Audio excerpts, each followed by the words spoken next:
ಎಲ್ರಿಗೂ ನಮಸ್ಕಾರ. ಇನ್ಫೋಸ್ಟ್ರೀಮ್ ಯೂಟ್ಯೂಬ್ ಚಾನಲ್ಗೆ ಎಲ್ರಿಗೂ ಸ್ವಾಗತ. ಇವತ್ತಿನ ಈ ವಿಡಿಯೋದಲ್ಲಿ ನಾವು DFS ಮತ್ತು BFS ಬಗ್ಗೆ ಡಿಸ್ಕಸ್ ಮಾಡ್ತಾ ಹೋಗೋಣ. ಸೊ DFS ಅಂತ ಅಂದರೆ bread first search. Bread first search ಅಂತ ಅಂದರೆ ಫಸ್ಟು ನಾವು ಟ್ರಾವರ್ಸ್ ಮಾಡಬೇಕಾದ್ರೆ ಅದರ ಅಡ್ಜಸೆಂಟ್ ವರ್ಟಿಸೀಸ್ನ ಮುಖಾಂತರ ನಾವು ಟ್ರಾವರ್ಸ್ ಮಾಡ್ತಾ ಹೋಗ್ತೀವಿ. ಸೊ ನಾವು BFS ಅಲ್ಲಿ ಮೇಜರಾಗಿ ಯೂಸ್ ಮಾಡೋದು ಕ್ಯೂ ಡೇಟಾ ಸ್ಟ್ರಕ್ಚರ್ನ ಯೂಸ್ ಮಾಡ್ತಾ ಹೋಗ್ತೀವಿ. ಈ ಕ್ಯೂ ಡೇಟಾ ಸ್ಟ್ರಕ್ಚರ್ ಯಾವುದ್ರ ಬೇಸ್ ಮೇಲೆ ಇರುತ್ತೆ? FIFO, first in first out. ಯಾರು ಫಸ್ಟ್ ಬರ್ತಾರೆ ಅವರನ್ನು ಫಸ್ಟ್ ನಾವು ರಿಮೂವ್ ಮಾಡ್ತಾ ಹೋಗ್ತೀವಿ. ಆ ಥರ ಹೋಗ್ತಾ ಹೋಗುತ್ತೆ. ಸೊ ಫಸ್ಟ್ ನಾನು ಏನು ಮಾಡ್ತೀನಿ, ಒಂದು ಕ್ಯೂನ ಬರೀತಾ ಹೋಗ್ತೀನಿ. ಕ್ಯೂ ನಮಗೆ ಇರುವಂಥ ಎಷ್ಟು ಟೋಟಲ್ ನೋಟ್ಸು? ಟೋಟಲ್ 7, 0 to 6 ಇದೆ. ಸೊ 1 2 3 4 5 6, ಸೊ ಇನ್ನೊಂದು ಎಕ್ಸ್ಟ್ರಾ, ಸೊ ಟೋಟಲ್ 7. ಸೊ ನಾನು ಟ್ರಾವರ್ಸ್ ಮಾಡಿರುವಂತಹ ರಿಸಲ್ಟನ್ನು ಇಲ್ಲಿ ಬರಿತೀನಿ. ಸೊ ಮೊದಲಿಗೆ ಫಸ್ಟು ನಾವು ಯಾವುದಾದ್ರೂ ಒಂದು ನೋಡನ್ನು ನಾವು ರೂಟ್ ನೋಡ್ ಅಂತ ಕನ್ಸಿಡರ್ ಮಾಡಬೇಕು. ಸೊ ನಾನು 0 ಇರುವಂತಹ ನೋಡನ್ನು ನಾನು ರೂಟ್ ನೋಡ್ ಅಂತ ಕನ್ಸಿಡರ್ ಮಾಡ್ತೀನಿ. ಸೊ ನಾನು ರೂಟ್ ನೋಡನ್ನು 0 ಅಂತ ನಾನು ಶುರು ಮಾಡಿದಾಗ ಸೊ ಫಸ್ಟ್ ನೋಡ್ ಆಲ್ರೆಡಿ ಟ್ರಾವರ್ಸ್ ಆಗಿದೆ. ಸೊ ನಾನು ಕ್ಯೂ ಅಲ್ಲಿ ಎನ್ಕೋಡ್ ಮಾಡ್ತೀನಿ, ರಿಸಲ್ಟಲ್ಲಿ ಕೂಡ ಬರಿತೀನಿ.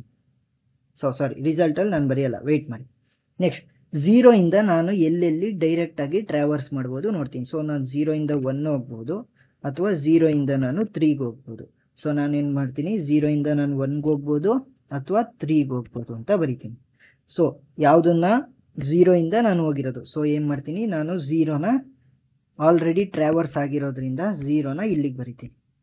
ನೆಕ್ಸ್ಟ್ 1, ನೆಕ್ಸ್ಟ್ ಇರೋದು ಯಾವುದು? 1. ಸೊ 1ನ್ನು ನಾನು ಆಲ್ರೆಡಿ ಟ್ರಾವರ್ಸ್ಡ್ ಅಂತ ಬರೆದ್ಬಿಟ್ಟು 1ನ್ನು ರಿಸಲ್ಟಿಗೆ ಬರಿತೀನಿ. ಸೊ 1ಇಂದ ನಾನು ಎಲ್ಲೆಲ್ಲಿ ಟ್ರಾವೆಲ್ ಆಗ್ಬೋದು? 3ಗೆ ಟ್ರಾವೆಲ್ ಆಗ್ಬೋದು, ಆಲ್ರೆಡಿ 3ನ ಬರೆದಿದ್ದೀವಿ. ನೆಕ್ಸ್ಟ್ 0ಗೆ ಟ್ರಾವೆಲ್ ಆಗ್ಬೋದು, ಆಲ್ರೆಡಿ ಟ್ರಾವರ್ಸ್ ಆಗಿದೆ. ನೆಕ್ಸ್ಟ್ ಎಲ್ಲಿಗೆ ಟ್ರಾವರ್ಸ್ ಆಗ್ಬೋದು? 2ಗೆ ಆಗ್ಬೋದು, 6ಗೆ, ಸೊ 2ಗೆ 5ಗೆ ಮತ್ತು 6ಗೆ ಆಗ್ಬೋದು. ಸೊ 2 5 6. ನೆಕ್ಸ್ಟ್ ಏನು ಮಾಡ್ತೀನಿ, ನೆಕ್ಸ್ಟ್ ನಮ್ಮ ಕ್ಯೂ ಅಲ್ಲಿರುವಂಥದ್ದು ಯಾವುದು? 3. ಸೊ 3ನ ನಾನು ಟ್ರಾವರ್ಸ್ ಮಾಡ್ತೀನಿ. 3ಇಂದ ಅಡ್ಜಸೆಂಟ್ ಯಾವುದಿದೆ? 3ಇಂದ 1ಗೆ ಹೋಗ್ಬೋದು, ಆಲ್ರೆಡಿ ಟ್ರಾವರ್ಸ್ ಆಗಿದೆ. ನೆಕ್ಸ್ಟ್ 2ಗೆ ಹೋಗ್ಬೋದು, ನೆಕ್ಸ್ಟು 4ಗೆ ಹೋಗ್ಬೋದು. 2 ಆಲ್ರೆಡಿ ನಮ್ಮ ಸ್ಟ್ಯಾಕಲ್ಲಿದೆ, ಮತ್ತೆ ಏನು ಬರೆಯಲ್ಲ. ನೆಕ್ಸ್ಟ್ 4ಗೆ ಹೋಗ್ಬೋದು, ಸೊ 4ಅನ್ನು ಬರಿತೀನಿ. ನೆಕ್ಸ್ಟ್ ಸೊ 3 ಆಯಿತು ನನಗೆ. ನೆಕ್ಸ್ಟ್ 2ನ ರಿಸಲ್ಟಲ್ಲಿ ಬರಿತೀನಿ. ಸೊ 2ಇಂದ ನಾನು ಎಲ್ಲಿಗೆ ಟ್ರಾವೆಲ್ ಮಾಡ್ಬೋದು? 5ಗೆ ಟ್ರಾವೆಲ್ ಮಾಡ್ಬೋದು, ಆದರೆ 5 ಆಲ್ರೆಡಿ ಕ್ಯೂ ಅಲ್ಲಿದೆ. ನೆಕ್ಸ್ಟ್ 4ಗೆ ಮಾಡ್ಬೋದು, 4 ಆಲ್ರೆಡಿ ಕ್ಯೂ ಅಲ್ಲಿದೆ. ನೆಕ್ಸ್ಟ್ 2 ಆಯಿತು. ನೆಕ್ಸ್ಟ್ ಇರುವಂಥದ್ದು ಯಾವುದು? 5. ಸೊ 5ನ ಕ್ಯಾನ್ಸಲ್ ಮಾಡ್ತೀನಿ, 5ಗೆ ಹೋಗ್ತೀನಿ. ಸೊ 5ಇಂದ ನಾನು ಯಾವುದಕ್ಕೂ ಟ್ರಾವೆಲ್ ಮಾಡೋಕ್ಕಾಗಲ್ಲ, ಯಾಕಂದರೆ ಆಲ್ರೆಡಿ ಎಲ್ಲ ಟ್ರಾವೆಲ್ ಆಗಿದೆ. ನೆಕ್ಸ್ಟ್ 6ನ ನೋಡಿದಾಗ ನಾನು 4ಗೆ ಟ್ರಾವೆಲ್ ಆಗ್ಬೋದು, ಆಲ್ರೆಡಿ 4 ಕ್ಯೂ ಅಲ್ಲಿದೆ. ಸೊ ನೆಕ್ಸ್ಟ್ 6, ಆಮೇಲೆ ಉಳಿದಿರುವಂಥದ್ದು ಕೇವಲ 4. ಸೊ 4 ನನಗೆ ನಾನು ಟ್ರಾವರ್ಸ್ ಮಾಡಿರುವಂತಹ ಲಿಸ್ಟ್, ಅಂದರೆ ಯಾವ ಡೈರೆಕ್ಷನಲ್ಲಿ ನಾನು ಟ್ರಾವರ್ಸ್ ಮಾಡಿದ್ದೀನಿ ಅಂತ ನನಗೆ ಆನ್ಸರ್ ಸಿಗ್ತಾ ಹೋಯ್ತು. ಸೊ ಇವಾಗ ಏನು ಮಾಡೋಣ ಅಂತ ಅಂದರೆ ಇದೇ ಡಯಾಗ್ರಾಮ್ಗೆ ನಾವು DFSನ ಡೆಪ್ತ್ ಫಸ್ಟ್ ಸರ್ಚ್ನ ಇನ್ಸರ್ಟ್ ಮಾಡ್ತಾ ಹೋಗೋಣ. ಹೇಗೆ ಮಾಡೋದು ನೋಡ್ತಾ ಹೋಗೋಣ. ಒಂದು ಸೆಕೆಂಡ್, ಇದನ್ನು ಕ್ಲಿಯರ್ ಮಾಡಿಬಿಡ್ತೀನಿ. DFS ನಾವು ಯೂಸ್ ಮಾಡ್ತಾ ಇರೋದು ಇವಾಗ DFS ಅಂತ ಅಂದರೆ ಡೆಪ್ತ್ ಫಸ್ಟ್ ಸರ್ಚ್. ಡೆಪ್ತ್ ಕೆಳಗಡೆ ಇರುವಂಥದ್ದು ಫಸ್ಟ್ ಸರ್ಚ್. ನೆಕ್ಸ್ಟ್ ಇದರಲ್ಲಿ ಏನು ಮಾಡ್ತೀವಿ ಅಂತ ಅಂದರೆ ಫಸ್ಟು ನಾವು ಟ್ರಾವೆಲ್ ಮಾಡ್ತಾ ಕೊನೆಯದಕ್ಕೆ ಹೋಗ್ತೀವಿ. ಸೊ ಕೊನೆಯಲ್ಲಿ ಯಾವುದಕ್ಕೆ ಹೋಗಿರ್ತೀವಿ ಅದರಿಂದ ನಾನು ನೆಕ್ಸ್ಟ್ ಯಾವ ನೋಡ್ಗೂ ಹೋಗೋಕ್ಕಾಗಲ್ಲ ಅಂತ ಅಂದರೆ ನಾವು ಮತ್ತೆ ಬ್ಯಾಕ್ ಟ್ರ್ಯಾಕ್ ಮಾಡ್ತಾ ಬರ್ತೀವಿ. ಸೊ ಹೇಗೆ ನೋಡ್ತಾ ಹೋಗೋಣ. ಸೊ ಇದು 0 1 3 2 5 4 6 ಅಲ್ವಾ? ಸೊ ನಾನು 0 ಇಂದನೇ ಶುರು ಮಾಡ್ತೀನಿ. ಸೊ ಇದರಲ್ಲಿ DFS ಅಲ್ಲಿ ಯೂಸ್ ಆಗೋದು ಯಾವುದು? DFS ಅಲ್ಲಿ ನಾವು ಸ್ಟ್ಯಾಕ್ ಡೇಟಾ ಸ್ಟ್ರಕ್ಚರ್ನ ಯೂಸ್ ಮಾಡ್ತೀವಿ. ಸೊ ಒಂದು ಸ್ಟ್ಯಾಕನ್ನು ಬರಿತೀನಿ. ನೆಕ್ಸ್ಟ್ ರಿಸಲ್ಟ್ನ ನಾನು ಇಲ್ಲಿ ಬರಿತೀನಿ. ನಾವು ಟ್ರಾವರ್ಸ್ ಮಾಡಿರುವಂಥ ರಿಸಲ್ಟನ್ನು ನಾನು ಇಲ್ಲಿ ಬರಿತೀನಿ. ಸೊ ಫಸ್ಟ್ ಏನು? 0. ಸೊ 0ನ ನಾನು ಸ್ಟ್ಯಾಕಲ್ಲಿ ಹಾಕ್ತೀನಿ, ಮತ್ತು ರಿಸಲ್ಟಲ್ಲೂ ಕೂಡ ಬರಿತೀನಿ. ಸೊ ನಾನು 0 ಇಂದ ಎಲ್ಲೆಲ್ಲಿಗೆ ಹೋಗ್ಬೋದು? 0 ಇಂದ 1ಗೆ ಹೋಗ್ಬೋದು ಅಥವಾ 3ಗೆ ಹೋಗ್ಬೋದು. ಸೊ ನಾನೇನು ಮಾಡ್ತೀನಿ, 0 ಇಂದ ಫಸ್ಟು 1ಗೆ ಹೋಗ್ತೀನಿ. 1ಗೆ ಹೋಗ್ತೀನಿ, 1ಅನ್ನು ರಿಸಲ್ಟಿಗೆ ಹಾಕ್ತೀನಿ. ಸೊ 1 ಟ್ರಾವರ್ಸ್ ಆಯಿತು. ನೆಕ್ಸ್ಟ್ 1ಇಂದ ಎಲ್ಲೆಲ್ಲಿಗೆ ಹೋಗ್ಬೋದು, 1ಇಂದ 3ಗೆ ಹೋಗ್ಬೋದು, 5ಗೆ ಹೋಗ್ಬೋದು, 2ಗೆ ಹೋಗ್ಬೋದು. ಸೊ ನಾನೇನು ಮಾಡ್ತೀನಿ, 3ಗೆ ಹೋಗ್ತೀನಿ. ಸೊ 3ನ ನಾನು ಇನ್ಸರ್ಟ್ ಮಾಡ್ತೀನಿ. ಸೊ 3 ಆಯಿತು. ನೆಕ್ಸ್ಟ್ 3ಇಂದ ಎಲ್ಲೆಲ್ಲಿಗೆ ಹೋಗ್ಬೋದು, 2ಗೆ ಹೋಗ್ಬೋದು ಅಥವಾ 4ಗೆ ಹೋಗ್ಬೋದು. ಸೊ ನಾನು 2ಗೆ ಹೋಗ್ತೀನಿ.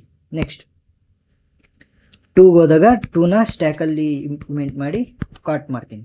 ನೆಕ್ಸ್ಟ್ 4ಗೆ ಹೋಗ್ಬೋದು. ಸೊ 4ಗೆ ಹೋಗ್ಬೋದು ಅಥವಾ 5ಗೆ ಹೋಗ್ಬೋದು. ನಾನೇನು ಮಾಡ್ತೀನಿ, ಡೆಪ್ತ್ ಫಸ್ಟ್ ಅಲ್ವಾ, ಸೊ ಕೆಳಗಡೆ ಬರ್ತೀನಿ. ಸೊ 4. ನೆಕ್ಸ್ಟ್ 4ಗೆ ಬಂದಾಗ 4ನ ಕಾಟ್ ಮಾಡ್ತೀನಿ.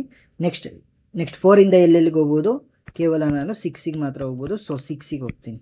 4 6 ಸ್ಟ್ಯಾಕಲ್ಲಿ ನಾನು ಮಾಡಿದೆ. ಸೊ 6ಇಂದ ನಾನು ಎಲ್ಲಿಗೂ ಹೋಗೋಕ್ಕಾಗಲ್ಲ. ಸೊ ಇವಾಗ ಏನು ಮಾಡ್ತೀನಿ ಅಂತಂದರೆ, ಇಲ್ಲಿಂದ ಬ್ಯಾಕ್ ಟ್ರ್ಯಾಕ್ ಮಾಡ್ತಾ ಬರ್ತೀನಿ. ಬ್ಯಾಕ್ ಟ್ರ್ಯಾಕ್ ಮಾಡ್ಬೇಕಾದ್ರೆ ಏನು ಮಾಡಬೇಕು, ನಾವು ಆ ಎಲಿಮೆಂಟನ್ನು ನಾವು ಸ್ಟ್ಯಾಕಿಂದ ಪಾಪ್ ಮಾಡಬೇಕು. ಸೊ 6ಇಂದ ನಾನು ಬ್ಯಾಕ್ 4ಗೆ ಬರ್ತೀನಿ. ಸೊ 6ಅನ್ನು ಪಾಪ್ ಮಾಡ್ತೀನಿ. ನೆಕ್ಸ್ಟ್ 6ನ ಪಾಪ್ ಮಾಡ್ತೀನಿ. ಈ ರಿಸಲ್ಟಲ್ಲಿ ಏನು ಚೇಂಜ್ ಮಾಡೋದಕ್ಕೂ ಹೋಗಲ್ಲ. ನೆಕ್ಸ್ಟ್ 4ಗೆ ಬಂದೆ. 4ಇಂದ ನಾನು ಯಾವುದಾದ್ರು ಟ್ರಾವೆಲ್ ಆಗದಲ್ಲೇ ಇರುವಂತಹ ನೋಡ್ಗೆ ಹೋಗ್ಬೋದಾ, ಇಲ್ಲ ಹೋಗೋಕ್ಕಾಗಲ್ಲ. ಸೊ ಏನು ಮಾಡ್ತೀನಿ, 4ಅನ್ನು ಕೂಡ ಪಾಪ್ ಮಾಡ್ತೀನಿ. ನೆಕ್ಸ್ಟು 2ಗೆ ಬರ್ತೀನಿ. ಸೊ ನಾನು 2ಗೆ ಬಂದಾಗ 2ಇಂದ ನಾನೆಲ್ಲರೂ ಹೋಗ್ಬೋದಾ, ಅಂದರೆ ಟ್ರಾವೆಲ್ ಆಗದಲ್ಲೇ ಇರುವಂತಹ ನೋಡ್ಗೆ ಹೋಗ್ಬೋದಾ. ಸೊ ಹೋಗ್ಬೋದು. ಯಾವುದು 5. ಸೊ ನಾನೇನು ಮಾಡ್ತೀನಿ, 5ಗೆ ಹೋಗ್ತೀನಿ. ನೆಕ್ಸ್ಟ್ 5ಅಲ್ಲಿ ನೋಡ್ತೀನಿ, 5ಇಂದ ನಾನು ಎಲ್ಲಿಗಾರು ಹೋಗ್ಬೋದಾ, ಇಲ್ಲ ಹೋಗೋಕ್ಕಾಗಲ್ಲ. ಸೊ ಏನು ಮಾಡ್ತೀನಿ, ಬ್ಯಾಕ್ ಟ್ರ್ಯಾಕ್ ಮಾಡ್ತೀನಿ. ಸೊ 5ಇಂದ ನಾನು ಬ್ಯಾಕ್ ಟ್ರ್ಯಾಕ್ ಮಾಡಿದಾಗ 5ನ ರಿಮೂವ್ ಮಾಡ್ತೀನಿ. ಸೊ ಎಲ್ಲಿಗೆ ಬರ್ತೀನಿ, 2ಗೆ. ಯಾಕಂತಂದರೆ ನಾನು ಸ್ಟ್ಯಾಕಲ್ಲಿ ನೆಕ್ಸ್ಟ್ ಎಲ್ಲಿದೆ ಅಲ್ಲಿಗೆ ಬರಬೇಕು. ಸೊ 2ಗೆ ಬರ್ತೀನಿ. 2ಇಂದ ಯಾವ್ದಾರು ಅನ್ಟ್ರಾವೆಲ್ಡ್ ನೋಡ್ಗೆ ಹೋಗ್ಬೋದಾ, ಸೊ ಇಲ್ಲ. ಸೊ 2ನ ಕೂಡ ಪಾಪ್ ಮಾಡಬೇಕು. ನೆಕ್ಸ್ಟ್ 2ಇಂದ ಬ್ಯಾಕ್ ಟ್ರ್ಯಾಕ್ ಮಾಡ್ಕೊಂಡು 3ಗೆ ಬರ್ತೀನಿ. 3ಇಂದನೂ ಕೂಡ ಯಾವುದೇ ಅನ್ವಿಸಿಟೆಡ್ ನೋಡಿಲ್ಲ. ಸೊ 3ನ ಪಾಪ್ ಮಾಡ್ತೀನಿ. ನೆಕ್ಸ್ಟ್ 1ಗೆ ಹೋಗ್ತೀನಿ. 1ಇಂದ ಕೂಡ ನನಗೆ ಯಾವುದು ಅನ್ವಿಸಿಟೆಡ್ ನೋಡಿಲ್ಲ. ಸೊ 1 ಕೂಡ ಪಾಪ್ ಮಾಡ್ತೀನಿ. ನೆಕ್ಸ್ಟ್ 0 ಕೂಡ ಪಾಪ್ ಮಾಡ್ತೀನಿ. ಸೊ 6 ಆದಮೇಲೆ ಇಲ್ಲಿ 5ನ ಬರೆಯೋದನ್ನ ಮರ್ತೆ, ಯಾಕಂತಂದರೆ ಇಲ್ಲಿ ಬಂದಾಗ ಬ್ಯಾಕ್ ಟ್ರ್ಯಾಕ್ ಮಾಡಿಕೊಂಡು 5ಗೆ ಹೋಗಿದ್ದಲ್ವ, ಅದನ್ನು ಬರಿಬೇಕು. ಸೊ ಇದು ಏನಾಯಿತು, ಸೊ ಫೈನಲ್ ಏನಾಯಿತು, ನನಗೆ ಎಂಟಿ ಸ್ಟ್ಯಾಕ್. ನನಗೇನಾದ್ರೂ ನಾನು ಬ್ಯಾಕ್ ಟ್ರ್ಯಾಕ್ ಮಾಡಾದ್ಮೇಲೆ ಎಂಟಿ ಸ್ಟ್ಯಾಕ್ ಬಂದರೆ ನನ್ನ ಆನ್ಸರ್ ಕರೆಕ್ಟ್ ಇದೆ ಅಂತ. ಇದು 0 1 3 2 4 6 5 ಇದೆಯಲ್ಲ, ಇದು ನಾನು ಹೇಗೆ ಟ್ರಾವರ್ಸ್ ಮಾಡಿದ್ದೀನಿ, ಈ ಡೆಪ್ಸ್ ಫಸ್ಟ್ ಸರ್ಚಲ್ಲಿ ಕೊಟ್ಟಿರುವಂತಹ ಟ್ರೀನ ನಾನು ಹೇಗೆ ಟ್ರಾವರ್ಸ್ ಮಾಡಿದ್ದೀನಿ ಅನ್ನೋದನ್ನ ತೋರಿಸ್ತಾ ಹೋಗುತ್ತೆ. ಸೊ ಅರ್ಥ ಆಗಿದೆ ಅಂತ ಅಂದ್ಕೊತೀನಿ. ಏನಾದರೂ ಡೌಟ್ ಇದ್ದರೆ ಕಮೆಂಟ್ ಸೆಕ್ಷನಲ್ಲಿ ತಿಳಿಸಿ. Thank you.